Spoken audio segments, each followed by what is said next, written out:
اکثر علماء کے نزدیک سورۃ فاتحہ شریف مکۃ المکرمہ میں نازل ہوئی۔ امام مجاہد رحمۃ اللہ تعالی علیہ فرماتے ہیں کہ سورۃ فاتحہ مدینہ منورہ میں نازل ہوئی، اور ایک قول یہ بھی ہے کہ سورۃ فاتحہ 2 مرتبہ نازل ہوئی، ایک مرتبہ مکۃ المکرمہ میں اور دوسری مرتبہ مدینہ المنورہ میں نازل ہوئی۔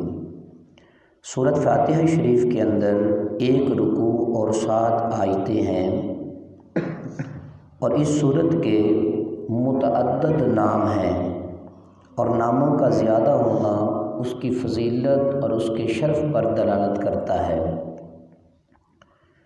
سورۃ فاتحہ سے قرآن پاک کی تلاوت شروع کی جاتی ہے، اور اسی سورت سے قرآن پاک لکھنے کی ابتدا کی جاتی ہے۔ اسی وجہ سے اسے فاتحۃ الکتاب کہا جاتا ہے، یعنی کتاب کی ابتدا کرنے والی سورت۔ اس سورت کو سورۃ الحمد اس لیے کہتے ہیں کہ اس میں اللہ تعالیٰ کی حمد کو بیان کیا گیا ہے۔ سورۃ فاتحہ قرآن پاک کی اصل ہے، اس بنا پر اسے ام القرآن یا ام الکتاب کہا جاتا ہے۔ یہ سورت ہر نماز کی ہر رکعت کے اندر، یا یہ سورت 2 مرتبہ نازل ہوئی، اس وجہ سے اس کو سبع المثانی کہا جاتا ہے، یعنی بار بار پڑھی جانے والی سورت، یا 1 سے زائد مرتبہ جو ہے نازل ہونے والی 7 آیات۔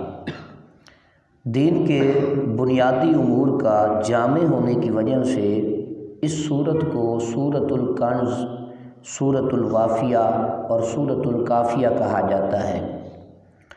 اس سورت کو سورۃ الشفاء اور سورۃ الشافیہ کہا جاتا ہے، کیونکہ اس کے پڑھنے والوں کو اللہ تعالیٰ شفا عطا فرماتا ہے، اور یہ سورت دعا پر مشتمل ہے۔ جو بندہ دعا کی غرض سے اسے پڑھتا ہے، اللہ اسے بھی شفا عطا فرماتا ہے۔ کوئی بھی بندہ اس سورت کو 100 مرتبہ پڑھنے کے بعد جو دعا اللہ تعالیٰ کے حضور مانگے گا، یقیناً اللہ تعالیٰ اس کی دعا کو قبول فرمائے گا۔ اس سورت کو سورۃ الدعاء، سورۃ تعلیم المسئلہ، سورۃ السؤال، سورۃ المناجات اور سورۃ التفویض کہا جاتا ہے۔ قرآن پاک کی جتنی بھی صورتیں ہیں، ان کی الگ الگ جو ہے فضیلتیں بیان کی گئی ہیں۔ حضرت ابو سعید معلیٰ رضی اللہ تعالیٰ عنہ فرماتے ہیں کہ میں نماز پڑھ رہا تھا تو مجھے نبی کریم صلی اللہ علیہ وآلہ وسلم نے بلایا، لیکن میں جواب نہ دے سکا۔ پھر جب نماز پڑھنے کے بعد میں حضور کی بارگاہ میں آیا، میں نے عرض کی، یا رسول اللہ صلی اللہ علیہ وآلہ وسلم، میں نماز پڑھ رہا تھا، تاجدار رسالت صلی اللہ علیہ وآلہ وسلم نے ارشاد فرمایا، کیا اللہ تعالیٰ نے یہ نہیں فرمایا استجیبوا للہ وللرسول اذا دعاکم، جب تمہیں اللہ اور اس کے رسول بلائیں تو تم حاضر ہو جاؤ؟ پھر ارشاد فرمایا، کیا میں تمہیں تمہارے مسجد کے نکلنے سے پہلے قرآن کریم کی سب سے عظیم سورت نہ سکھاؤں؟ پھر آپ صلی اللہ علیہ وآلہ وسلم نے میرا ہاتھ پکڑ لیا، اور جب ہم نے نکلنے کا ارادہ کیا تو میں نے عرض کی، یا رسول اللہ صلی اللہ علیہ وآلہ وسلم، آپ نے فرمایا تھا کہ میں ضرور تمہیں قرآن کی سب سے بڑی عظمت والی سورت سکھاؤں گا۔ ارشاد فرمایا وہ سورت الحمدللہ رب العالمین ہے۔ آقا علیہ الصلوۃ والسلام نے سورۃ فاتحہ شریف کا ذکر کیا اور فرمایا یہی 7 مثانی ہے اور قرآن عظیم ہے جو مجھے میرے رب نے عطا فرمایا۔ دیگر صورتوں کی طرح اس کی بھی بڑی فضیلت ہے۔ جو قرآن پاک کی اس صورت کو پڑھتے ہیں، سورۃ فاتحہ شریف کو پڑھ کر کسی پر دم کر دیتے ہیں تو اللہ تعالیٰ انہیں بھی شفا عطا فرماتا ہے، کیونکہ قرآن پاک شفاء للناس ہے۔ قرآن جہاں بھی پڑھا جائے، جس صورت کو بھی پڑھا جائے، اللہ تعالیٰ اپنے بندوں کو شفا عطا فرماتا ہے۔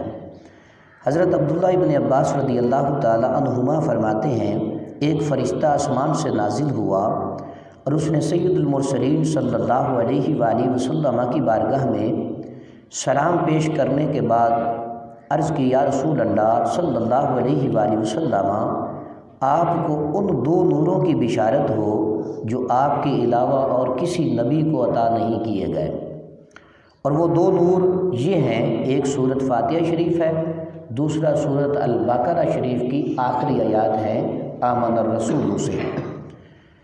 حضرت ابی ابن کعب رضی اللہ تعالی عنہ سے روایت ہے کہ حضور پر نور صلی اللہ علیہ وآلہ وسلم نے ارشاد فرمایا، اللہ تعالیٰ نے تورات اور انجیل میں ام القرآن کی مثل کوئی صورت نازل نہیں فرمائی، یعنی سورۃ فاتحہ شریف کی کوئی بھی مثل نہیں ہے، نہ تورات کے اندر ہے نہ ہی انجیل کے اندر ہے۔ یہ صورت صرف اور صرف حضور علیہ الصلاۃ والسلام کو عطا فرمائی گئی۔ بعض روایات میں تو یوں ہے کہ اللہ نے اپنے عرش کے نیچے سے دو خزانے حضور کو عطا فرمائے، اور ان دو خزانوں کا نام، ایک کا نام سورۃ فاتحہ ہے، دوسرے کا نام سورۃ البقرہ کی آخری آیات ہے۔ حضرت عبد الملک بن عمیر رضی اللہ تعالیٰ عنہ سے روایت ہے نبی کریم صلی اللہ علیہ وآلہ وسلم نے ارشاد فرمایا، سورۃ فاتحہ ہر مرض کے لیے شفا ہے۔ جس بیماری کے لیے، جس مرض کے لیے آپ سورۃ فاتحہ کی تلاوت کریں گے، اسے پڑھ کر دم کریں گے تو اللہ تعالیٰ اسے صحت یابی عطا فرمائے گا۔ اب بھی جب آپ کسی مریض کی عیادت کے لیے جائیں، کسی سے ملیں، تو کم از کم اول آخر 3 مرتبہ درود شریف اور 3 مرتبہ سورۃ فاتحہ شریف پڑھ کر آپ پانی پہ دم کر کے خود بھی پی لیں اور اپنے مریضوں کو بھی پلا لیں، تو یقیناً آپ صحت یاب ہو جائیں گے۔ اللہ تعالی ہم سب کو عمل کی توفیق عطا فرمائے۔ وآخر دعوانا الحمد للہ رب العالمین۔